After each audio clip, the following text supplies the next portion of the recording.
What exactly is yeast? And what is it doing in these products that we're putting it in? Well, those are the questions we are exploring today on Katie May Bakes.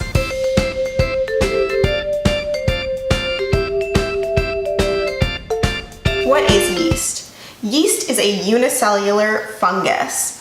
That's right, it is a fungus among us. No. There's all different types of yeast, but the one that we use in baking has a really cool scientific name that I'll put at the bottom of the screen. And it's found in fruits and grains, and it's even found in the air. Now for baking, there's two different types of yeast that you can go out and purchase to use in your recipes. Fresh yeast and dry yeast. And fresh yeast is also called cake yeast, it's also called compressed yeast, and it's sold in blocks. And it's got this kind of pale yellow beige color to it, and it kind of crumbles in an odd way. The texture is kind of like a cross between feta cheese and firm tofu. It has quite a fragrance to it, and as I said, it's very perishable. It needs to be constantly refrigerated, and it's good for 10 to 14 days. And so that's why you don't really see it used or mentioned in recipes as much. And I myself will always cite dry yeast. I will not cite fresh yeast in my recipes. Dry yeast. Dry yeast at the supermarket is commonly sold in one of two forms. You have your active dry, which is just like your regular yeast, and then there's rapid rise, quick acting, instant, insert some other adjective that means fast. As soon as yeast is exposed to air, it starts to deteriorate, so you do want to refrigerate or freeze your yeast. And if you're just using a packet, I just recommend rolling up your packet to make it as airtight as possible and then storing in the fridge or the freezer. So what are the differences between these two? From far away, it might not look like there's any difference between the two, but when you look closely, the active dry kind of looks like little circles, whereas the instant looks like tiny little miniature sprinkles. So the difference between these two, between the active dry and the instant yeast, has to do with their preparation method. They're both treated with heat to dry out the yeast, but active dry is treated with a more harsh heating process, which will kill the outermost cells of the yeast, versus your instant yeast, which has a gentler drying process that isn't killing those outermost cells. Why is that important?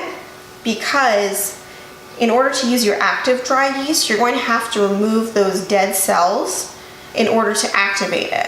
How do you do that? You dissolve it in liquid. Usually it's water that you're using, but the liquid must be heated to 110 degrees Fahrenheit, it's 43 degrees Celsius, for at least 5 minutes, and this will remove those dead cells. Whereas with instant yeast, because it doesn't have those dead cells, you can just pour it into whatever dry ingredients or pour it right into your recipe, and it doesn't need to be separately activated. I prefer instant yeast. There's really not a noticeable difference between the two, so I recommend using instant yeast just because it's easier, but either one is fine. You can substitute one for the other. If you're going to use active dry instead of instant yeast, just use 25% more yeast in your recipe. If you're going to use instant yeast instead of active dry, just use 25% less than what the recipe states. Now that we have an understanding of what yeast is, how is it working in our recipe? I'm just going to talk about how yeast is working in baked goods. And it's doing two things for our baked goods. First, it's providing leavening, that rise that you see, and the second is that it's providing flavor. So let's break it down. The enzymes in wheat are breaking down the starches in the flour and converting them to simple sugars. Yeast loves sugar, favorite food. So as soon as it senses that sugar, it's going to start eating it.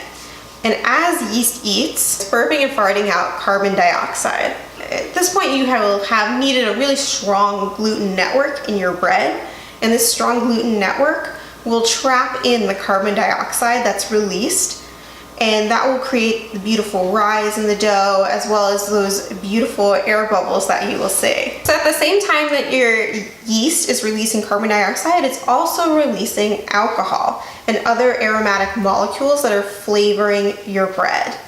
Of course, it's not, your bread's not going to taste like alcohol, but it will flavor and enhance your bread.